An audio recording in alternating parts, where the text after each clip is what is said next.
Soir de Pessah, on dit Vehi she'amda la'avotenu velanu.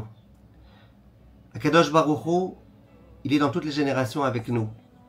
Et il tient à nous protéger. Et il nous protège. Et il nous a protégés. Et il nous protégera toujours, Bezrat Hashem. Les ennemis, ils n'ont qu'une envie. C'est d'en finir avec le peuple d'Israël. Et Akadosh Baruch Hu, il est avec nous. Et il sera avec nous. Et on réussira, Bezrat Hashem, à l'emporter. Attention, qu'on n'ait pas trop confiance en l'armée israélienne ou en l'association de l'armée américaine.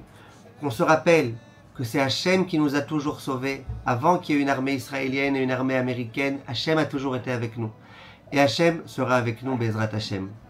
Dans la paracha de la semaine, la paracha de Béalotra, il est écrit que Dieu a demandé à Moshe Rabbeinu de confectionner la menorah. Et le terme qui a été employé, c'est « Veze maaseh ha-menorah ». Et voici comment la menorah doit être. Et Rashi sur place de préciser qu'en fait, Moshe Rabbeinu, il a eu du mal. Il s'est dit, mais comment on fait pour confectionner une menorah? Comment ça marche? Et Hachem, il a eu besoin de lui montrer une espèce de diapositive en lui disant, tu vois comment ça doit être? Eh bien, c'est comme ça qu'il faut que tu fasses. Et il est écrit que juste après, Moshe Rabbeinu, il va confectionner la menorah, ainsi que Dieu lui a dit. Alors, les commentateurs, ils se posent plusieurs questions. Premièrement, ça veut dire quoi, ainsi que Dieu lui a dit? Ben évidemment, si Dieu lui a sorti un diapositive, il lui a montré, évidemment que lorsque Moshe Rabbeinu va faire la menorah, c'est ainsi que Dieu lui a montré. Deuxième question, pourquoi il a eu tellement de mal, Moshe Rabbeinu, à comprendre le concept de la menorah? Quel est le problème? On réussit à confectionner un Mishkan et on a du mal avec la menorah. Il était où le problème de la menorah?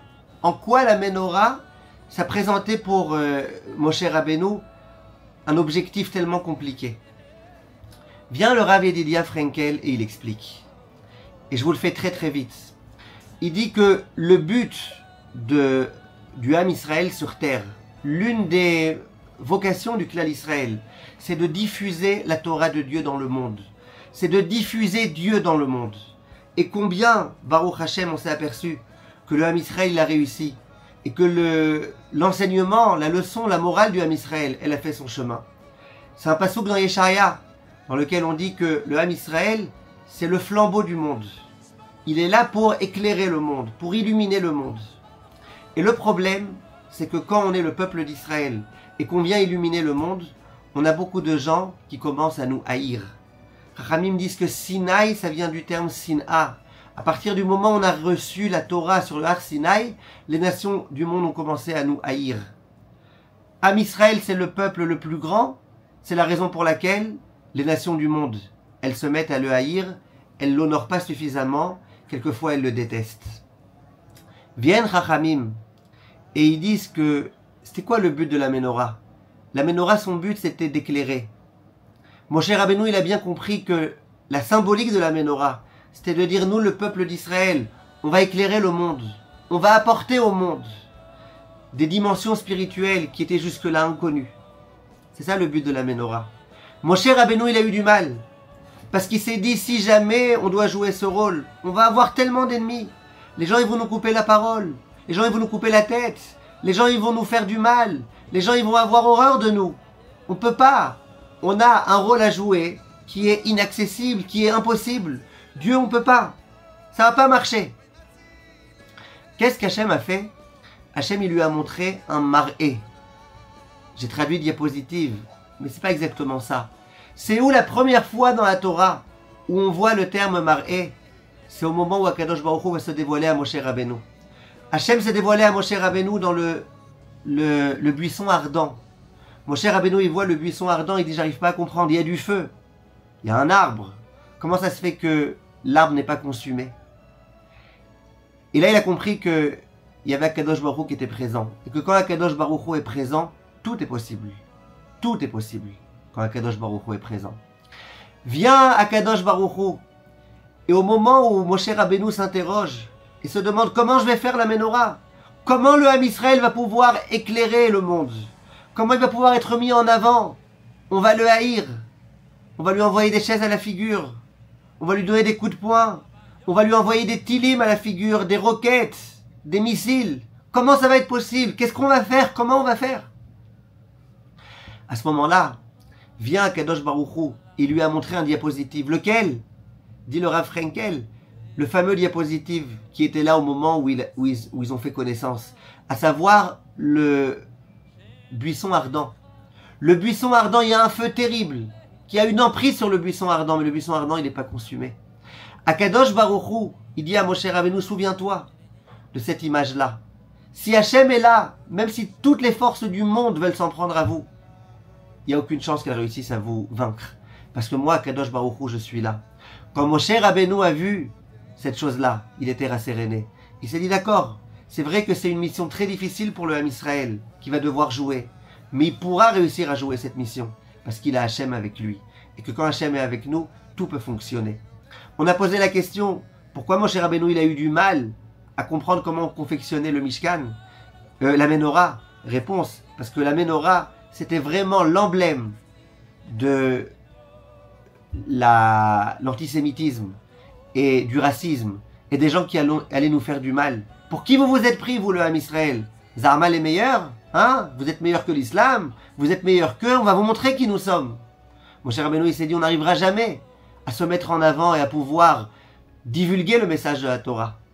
Hachem lui dit, t'inquiète pas, il lui montre cette diapositive. On a posé la question, pourquoi on a eu besoin de dire que Moshe Rabbeinu a fait la Menorah comme Hachem lui a dit? Et évidemment, comme Hachem lui a dit. Réponse, non. Nous, on a l'impression que comme Hachem lui a dit, ça veut dire comme le diapositive où il y avait l'image exacte de la Menorah. Non, c'était un autre diapositive. C'est un diapositive dans lequel Hachem lui montrait à Moshe Rabbeinu que le peuple d'Israël serait éternel et que même si toutes les forces du monde, même si toutes les nations du monde, elles se retournent contre nous, nous avons un Kadosh Baruch Hu présent avec nous. Alors quand on est aujourd'hui, depuis cette nuit, en plein dans une opération militaire, une guerre, véritablement une guerre, ça fait déjà longtemps qu'on est dans la guerre, et là encore une guerre, et là on entend Bibi Netanyahou qui nous dit attention, ça va être plus compliqué cette fois-ci, vous allez devoir passer, on imagine, des heures et des heures enfermés dans tout type de refuge. Attention, prenez avec vous beaucoup d'eau, attention. On comprend qu'on a affaire ici à quelque chose de sérieux. On comprend aussi que ce qui a forcé Israël à devoir mener cette lutte, c'est qu'il n'y a plus aucun choix, et que sinon ça aurait été bientôt la bombe atomique contre nous. Akadosh Baruch Hu est présent, il est avec nous, il nous protège, c'est lui qui donne les conseils à Bibi Netanyahou et à tout le monde. Et nous on doit, de toutes nos forces, prier. Et je m'adresse là en particulier aux Juifs qui sont en dehors d'Israël, pour vous dire la chose suivante. Dans la paracha de la semaine, toujours, Moshe Rabbeinu va prier pour sa sœur, Myriam. Et il va dire, El na refa na la. La prière de Moshe Rabbeinu, ça va être une prière qui va tenir en 5 mots. El na refa na la, s'il te plaît Hachem, guéris-la. Et Chachamim vont s'interroger, et ils vont dire, mais pourquoi Moshe Rabbeinu il prie de façon tellement courte? Il n'aurait pas pu prier beaucoup plus longtemps. 40 jours et 40 nuits comme il va le faire pour le clan Israël, c'est sa sœur quand même. Vient la Gemara, elle va dire, tu sais pourquoi Moshe Rabbeinu il a prié une prière tellement courte? Pour pas que les gens disent, ah, sa sœur elle est malade et lui il prend tout son temps pour prier. Fallait pas que les gens ils disent ça. Faut que les gens ils disent, sa sœur elle est malade, il prie rapidement, vite, fort. Demande le Ktav Sofer, et il dit, au contraire, ça aurait été la meilleure chose de dire sa sœur est malade. Maintenant pendant 40 jours il a que la prière. Parce que sa sœur est malade, alors il faut qu'il prie très rapidement. Sinon les gens vont dire, mais pourquoi il prend tout son temps? C'est bizarre, vous êtes d'accord avec moi? Vient le Ktav Sofer et il dit qu'il y a 2 dimensions de tfila. Il y a une tfila qui est longue, il y a une tfila qui est rapide. La tfila qui est longue, c'est une personne qui a du mal à être vraiment connectée avec ce qu'elle demande. Elle a du mal à mettre beaucoup de sentiments, beaucoup de sensations. Or cette personne-là, elle a effectivement besoin, pour rattraper en quelque sorte le manque de concentration et de ferveur, de miser sur la longueur de la tfila. Par contre, il y a une tfila qui vient tellement du fond du cœur, qu'en un mot, tu peux réussir à obtenir ce qu'il faut. Chachamim se sont dit, ici, Moshe Rabbeinu, il avait dit, tu sais, voilà, je vais prier maintenant pendant 40 jours pour ma sœur. Les gens, ils risquent de se dire, ah, ça veut dire qu'en fait, il se moque de sa sœur. se moque de sa sœur, il met pas assez d'intention, d'intérêt, et donc il essaye au moins, en contrepartie, de jouer sur la longueur. Il voulait surtout pas que les gens ils se disent ça. C'est pendant qu'elle a prié en quelques mots. Il a dit, ma sœur, c'est tellement puissant pour moi, c'est tellement important que 5 mots. En 5 mots, je prie pour elle. Ça veut dire qu'on voit du Ktaf Sofer, qu'on peut prier des jours et des jours, on peut réciter 100 fois les Tehillim, ou on peut aussi mettre beaucoup de cœur, comprendre combien, plus que jamais, on a besoin de Dieu, et combien Dieu va être là et va nous aider. Ceux qui sont en Israël, je le sais, parce que depuis ce matin, je reçois des tonnes de questions de gens qui sont à Jérusalem, qui sont à Ra'anana, qui sont à Tel Aviv, qui sont à Netanya, qui sont à Haïfa. Je reçois des tonnes de questions depuis ce matin. Comment on va faire Shabbat? Est-ce qu'on aura le droit de prendre le téléphone avec soi? Est-ce qu'on n'aura pas le droit? Les gens qui sont en Israël, eux, ils ressentent l'angoisse, la menace, et eux, j'imagine qu'ils seront capables de prier en mettant le cœur. Les gens qui sont à l'extérieur d'Israël, qu'on le veuille ou non, on est un peu moins concernés. On se sent un peu moins concerné. Et c'est la raison pour laquelle je vous demande de vous sentir concerné, parce que c'est l'enjeu de tout le clan Israël qui est ici en question. Et il s'agit d'une menace iranienne terrible.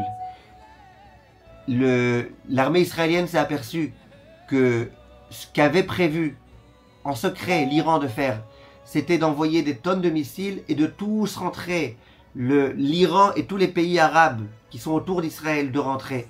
Vous vous rappelez ce qui s'est passé le jour de Simchat Torah? Si jamais ça se passait avec tous les pays arabes de tous les côtés et qu'on n'a pas l'aide de Dieu, on est cuit.